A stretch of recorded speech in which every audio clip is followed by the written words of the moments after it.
Fear never goes away. It simply changes shape. The Geishas weren't trying to beat him. They were training him. While the world screamed, they remained motionless. While others trembled, they refined their gesture. Today, you will learn what Sada Yacco knew. Whoever conquers fear, conquers themselves. You weren't taught how to control your fear. She was taught how to react to him, to flee, to explain, to justify oneself. The Geishas followed a different path. Discipline before emotion, form before impulse, silence before action. This video is not about emotional courage. It's about absolute internal control. Fear as raw material. The Geishas of Kyoto viewed fear in a way most people have never understood. They didn't see it as a demon to be exorcised, nor as a weakness to be hidden beneath forced smiles. For them, fear was treated like damp clay in the hands of a potter, something raw, shapeless, still without a defined purpose. But with the right hands, with the right touch, that amorphous mass could become something useful, even beautiful. Sada Yacco, the legendary geisha who mesmerized audiences in Europe at the beginning of the 20th century, carried this understanding in her body. She didn't pretend that fear didn't exist when she stepped onto the stage before thousands of foreign eyes. She simply knew that that chill down her spine, that tightness in her chest, was merely material. And materials can be molded. When you try to eliminate fear with brute force, it becomes stronger. It's like trying to smother a fire by throwing cloths on the flames. You only feed the fire more oxygen of despair. Most people expend an absurd amount of energy trying not to feel fear, trying to convince themselves that they are brave, repeating positive affirmations while their bodies tremble. But geishas knew an ancient secret. Fear observed in silence loses its power. When you stop fighting it and simply watch it, like watching rain fall outside a window, something strange happens. It begins to obey. The problem with treating fear as an enemy is that you create an endless internal war. Every war requires soldiers, resources, and your constant attention. And while you're busy fighting what you feel, life continues to demand decisions, actions, presence. Geishas understood that there was no time for this battle. They had demanding clients, impeccable performances to deliver, and delicate conversations to conduct. Fear might be there, whispering in the back of their minds, but it couldn't occupy center stage. So they learned to let it exist on the periphery, like an unwanted guest you don't need to expel. Just don't offer them the main seat. Sada Yacco didn't pretend to be calm when facing audiences who didn't understand her language, her culture, her movements. She felt the trembling, she felt the uncertainty. But instead of trying to stifle these sensations, she let them flow through her body like a stream of water. They weren't blocked, they weren't denied. They were felt completely and then released. It's like holding sand in a closed hand. The tighter you squeeze, the more escapes. But if you open your palm and let the sand rest there, it stays. Fear works the same way. When you try to eliminate it desperately, it slips through your fingers and contaminates everything. When you observe it calmly, it simply rests and then dissipates on its own. The truth no one wants to hear is this: you will never stop feeling fear. There is no magic technique, no powerful mantra, no self-help book that will make fear disappear from your life forever. But this is not a sentence of defeat, it's liberation. Because when you accept that fear is a permanent part of the human experience, you stop wasting energy trying to eliminate it. Geishas understood this centuries ago. They didn't see courage as the absence of fear. They sought mastery as the ability to act despite fear, with fear, through fear. They treated fear as raw material, and all raw material, in the right hands, can become a work of art. Posture before emotion. Sada Yacco didn't begin her training by trying to feel courageous. She began by adjusting her spine. Before thinking about how to master fear, she learned to hold her neck straight, to position her shoulders back, to distribute her body weight evenly between her feet. It may seem superficial to those who don't understand. It may seem like we're talking about empty etiquette, about a pose without substance. But Geishas knew, something that modern science only discovered decades later. The body is not just a vessel for emotions, it is their first teacher. Posture came before courage because posture was the language the body used to teach the mind who was in charge. When you maintain physical form, even trembling inside, you send a silent message to the brain. I am in control. I may feel fear, but I am not governed by it. Most people experience physical collapse the moment fear sets in. Shoulders slump forward, chest sinks, breathing becomes short and shallow, head bows. It's an automatic, primal reaction stemming from millennia of evolution, making oneself small in the face of threat. But the problem is that this posture of defeat doesn't just reflect fear, it amplifies it. When you physically collapse, you're telling your nervous system, we're in real danger, we need to run, we can't handle this. And the body obeys, the heart races, the hands sweat more, the mind panics. Geishas broke this cycle at its root. They trained their bodies to maintain form, no matter what their minds were feeling. And in doing so, they weren't faking. They were reprogramming.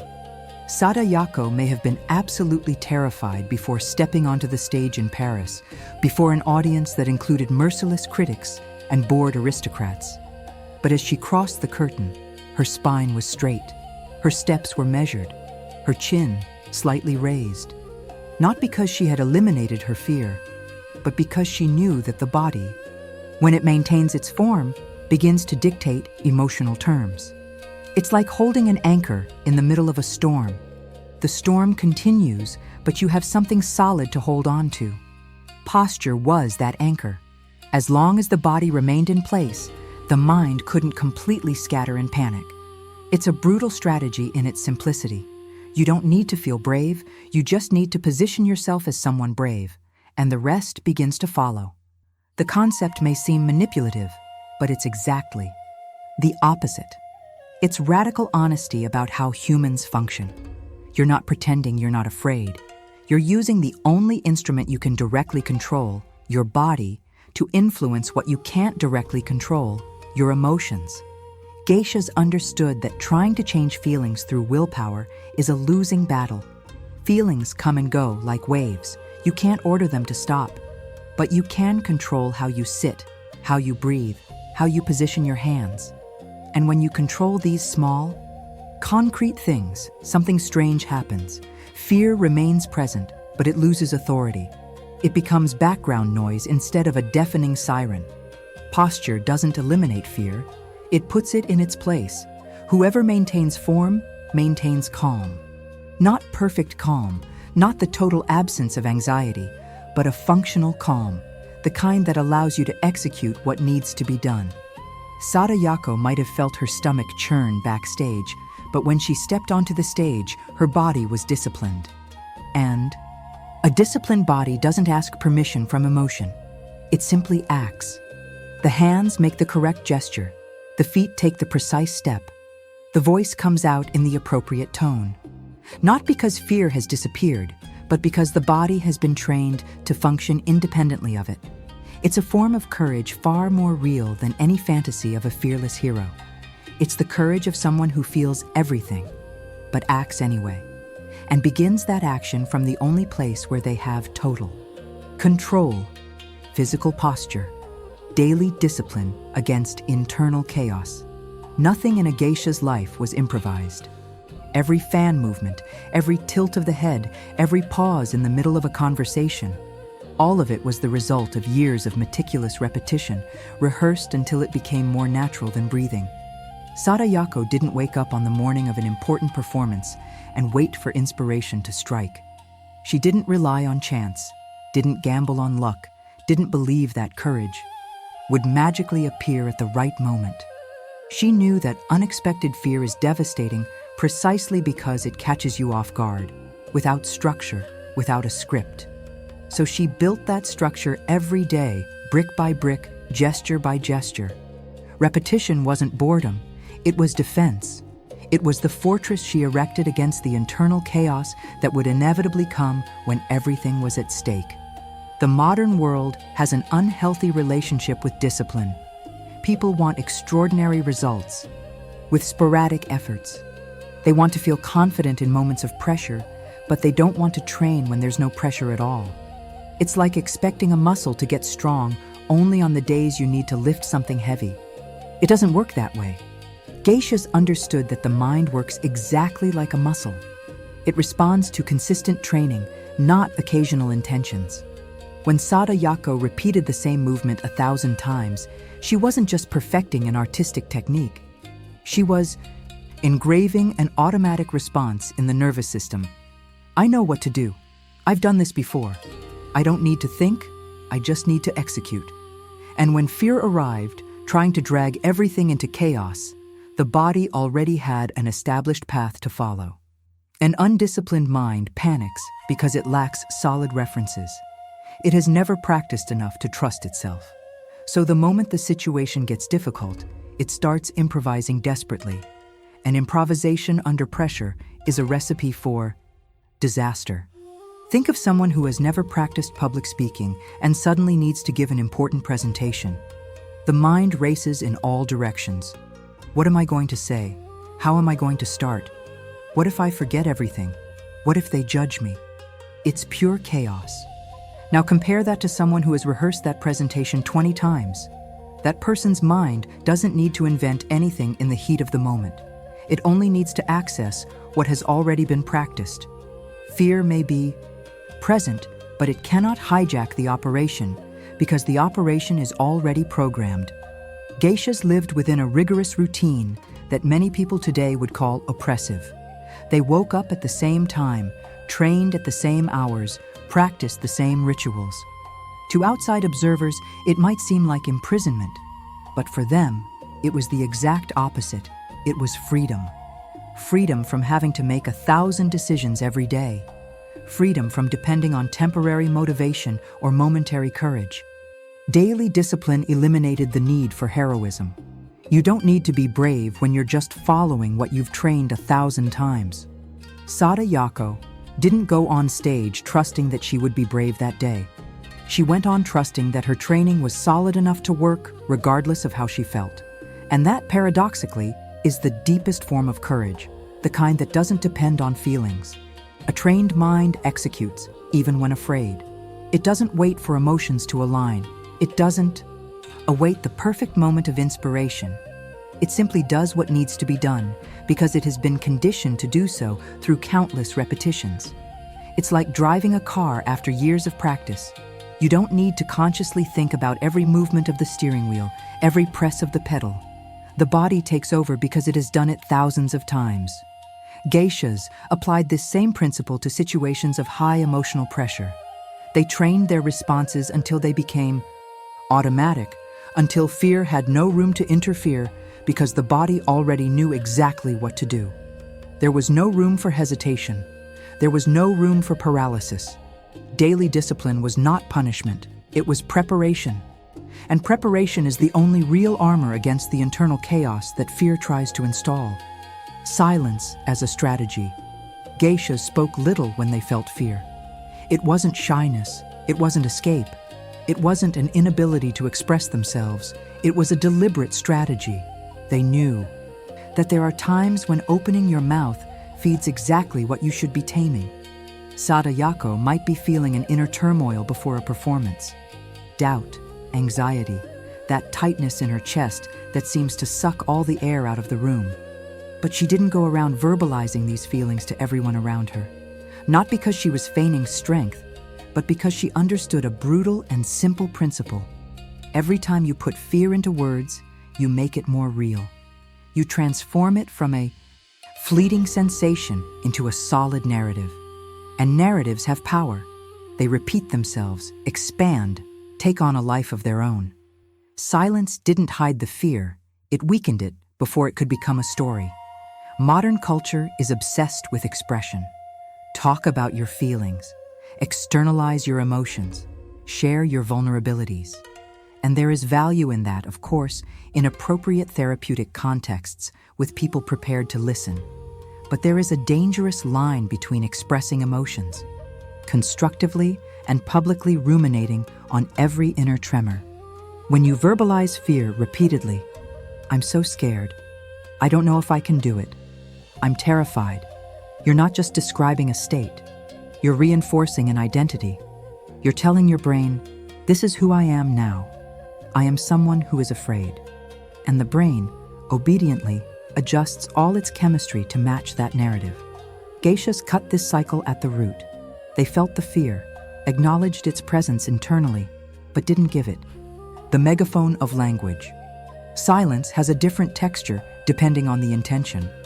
There is the silence of paralysis, the kind that comes when you are so terrified that you can't even form words. But there is another kind of silence, active silence, chosen, strategic. It is the silence of someone who realizes that certain things lose power when they are not fed with verbal attention. Sada Yacco practiced this kind of silence. In the moments before going on stage, when Western actresses would be nervously talking, asking for reassurance, verbalizing every insecurity, she simply remained quiet. It wasn't coldness, it was conscious restraint. She knew that every word spent in fear was energy that would not be available for the performance. Silence conserved resources. It kept internal energy intact, concentrated, ready to be channeled at the right moment. There's a well-documented psychological phenomenon. When you talk about something, you make it more concrete in your mind. That's why therapists ask you to articulate your problems, because putting them into words helps to clarify and process them. But the same mechanism works in the opposite direction when it comes to irrational or temporary fears. Verbalizing momentary fear crystallizes it, transforming it from a passing cloud into solid rock. Geishas understood this intuitively. They knew that unspoken fear tends to dissipate on its own, especially when you keep your body occupied with trained actions. But fear put into words gains allies. All the people who listen and respond every time you repeat the same story to yourself. Each verbal repetition is an extra layer of cement around something that could have been temporary. Silence also protected geishas from external contamination. When you verbalize your fear, you open the door for other people to project their fears onto you. Someone will say, "I'd be terrified in your place too," or, "Wow, I could never do that." And suddenly, you're not just dealing with your own fear, but with the reflected fear of everyone around you. Geishas closed that door. They didn't give the outside world verbal access to their inner states, especially in critical moments. And by doing so, they kept fear private, manageable, contained. It wasn't repression, it was emotional economy. It was the wisdom of recognizing that not everything you feel needs to be said. Some things are better dealt with in silence, where they can't come alive through verbal repetition. Every time you verbalize fear, you strengthen it. Silence weakens it. It's that simple, brutal, but simple. Pressure, refining. The greater the fear, the more refined the gesture. This was the paradoxical rule that geishas lived by, and which the modern world seems to have completely forgotten. When Sada Yacco felt terror rising up her spine, when her heart pounded so hard it felt like it wanted to burst from her chest, she didn't speed up. She slowed down. Her movements became slower, more precise, more controlled. Each hand position became a small ceremony. Each step carried the weight of deliberate intention. To those watching from the outside, that slowness seemed like supreme confidence, and in a sense it was, but not in the way they imagined. It wasn't the confidence of someone who doesn't feel fear. It was the confidence of someone who knows that the only way to avoid being destroyed by fear is to reduce it to a speed you can control. The refinement wasn't aesthetic, it was survival. The natural reaction to fear is haste. The body wants to resolve the situation quickly, to escape discomfort as fast as possible. That's why nervous people speak too fast, move abruptly, and make hasty decisions. Haste is the visible symptom of internal lack of control. It's the body screaming, "I need to get out of here now," and contaminating every action with this desperate urgency. But haste reveals exactly what you're trying to hide, that you're not in control, that the situation is controlling you. Geishas knew this. They understood that speed under pressure is not efficiency, it's disguised panic, so they did the opposite. When everything inside them screamed, "Quick, just get it over with," they deliberately slowed down. It was contradictory to every primitive instinct, but it was the only way to maintain control. There's a famous scene in Sada Yacco's European performances where she had to execute a theatrical death. The moment demanded that she fall slowly, transforming the collapse of her body into something that seemed choreographed, poetic, almost supernatural. Any haste in that movement would ruin everything. It would just be someone falling, graceless, without impact. But she practiced that fall 1,000 times until even under the pressure of thousands of eyes, even with fear whispering, "What if you mess up?" her body executed it with millimeter precision. Slow, controlled, refined. The audience was mesmerized, not just because it was beautiful, but because it was impossible. No one can move with that precision under pressure unless they have absolute mastery over their own nervous system. The refinement was visible proof that she was in control, not fear. Refinement under pressure works like a game of chess against anxiety itself. Each slow movement is a deliberate move that says, "I have time, I don't need to rush, I can do this right." And when you do something calmly while fear screams for speed, you are breaking the pattern of obedience to fear. You are saying, "I know you're there, I feel you, but I'm not going to let you dictate the pace." It's a form of silent internal resistance, invisible to outsiders. But it's devastatingly effective, because fear feeds on quick, uncontrolled reactions. It thrives in chaos. But when you deny it that reaction, when you respond with intentional slowness, it begins to lose fuel. There's no way to maintain panic at high speed when the body is moving in deliberate slow motion. Haste reveals lack of control. Refinement reveals mastery. And mastery doesn't mean the absence of fear. It means the ability to function flawlessly despite fear. Sada Yacco might have been internally crumbling, but externally every gesture was a masterpiece of precision. Slower than normal, more deliberate than comfortable, more controlled than instinct demanded. This required a level of mental discipline that most people will never experience. It's much easier to give in to haste, to let nervousness contaminate the movements, to speed up just to finish quickly. But Geishas knew that this is the difference between amateurs and masters. Amateurs get faster under pressure. Masters get slower. Because masters understand that speed without control is just well-intentioned chaos. And chaos never impresses anyone. What impresses, what hypnotizes, what marks people's memories forever is seeing someone move with absolute refinement precisely when any normal person would be trembling. That is the power of the refined gesture under pressure. It doesn't hide fear, it transcends it. Tamed fear doesn't disappear, it serves its purpose. Sada Yacco didn't eliminate fear. That's the truth no one wants to accept, but it needs to be said as clearly as possible. After decades of training, after thousands of performances, after hypnotizing audiences in Paris, London, New York, she still felt fear. The butterflies in her stomach before going on stage never completely disappeared. What changed wasn't the presence of fear, but her relationship with it. She stopped trying to expel it and started using it. She put it at the service of presence. Fear, when tamed, has a unique quality. It sharpens the senses, intensifies focus, increases available energy. Geishas discovered that the adrenaline that seemed like an enemy could be the best ally if you knew how to redirect it.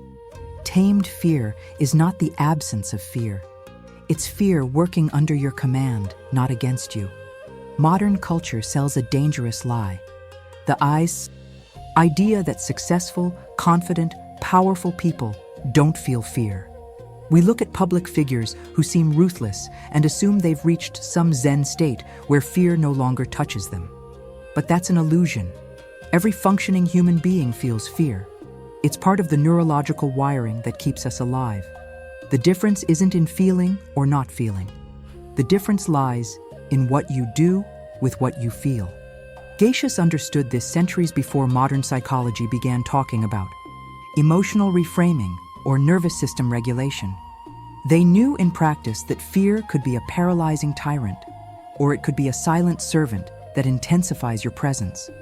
The choice wasn't emotional, it was training. Think of fear as a big, strong dog. When you're a child and don't know how to handle it, the dog drags you by the leash. It decides where you go, when you run, when you stop. You're not in control, you're just being pulled. But when you train the dog, when you establish a clear hierarchy, when you teach commands through consistent repetition, that same animal becomes useful. Its strength still exists, but now it's at your service. It protects you instead of dragging you. Geishas trained fear exactly like that. They didn't try to kill the dog. That would be stupid and impossible. They tamed it. And a tamed fear is a powerful tool because it brings energy, heightened attention, hyperconcentration without causing paralysis. Sada Yacco used fear to intensify her stage presence. That inner tension that could destroy someone unprepared was transformed into magnetism within her. The audience felt something vibrating within her. They couldn't name what it was, but they felt it. It was tamed fear operating as high-octane fuel. She wasn't relaxed on stage. She was absolutely present, every nerve alert, every sense sharpened to the maximum. And this created a quality of attention that truly relaxed people never achieve. It's the difference between a musician who plays casually and a musician who plays as if their life depended on it. Intensity comes from controlled tension. Geishas didn't seek to eliminate tension. They learned to channel it to create a magnetic presence. Fear can be a tyrant, or it can be a silent servant. The choice is training, not emotion. You don't wake up one day and decide, today I'm going to use my fear to my advantage, and it magically happens. It doesn't work through positive visualizations or motivational affirmations. It works through brutal, daily, consistent repetition. Geishas trained their bodies to respond in specific ways under pressure. They trained their minds to observe fear without being hijacked by it. They trained presence through discipline so rigorous that it became second nature. And after years of this training, fear finally learned its place. It kept showing up. It always showed up, but it no longer commanded. It offered its energy and then retreated. This is the truth that no self-help guru will tell you. Mastering fear is not an emotional journey of profound self-knowledge. It's boring, repetitive, disciplined training until your automatic response to fear changes from paralysis to action. Sada Yacco knew this. The Geishas knew this. And now you also know. Fear never goes away, but it can learn to serve instead of ruling, and that, in the end, is all you really need. If this path made sense to you, stay with it. Here, we don't teach how to react. We teach you how to master. Continue watching the next video.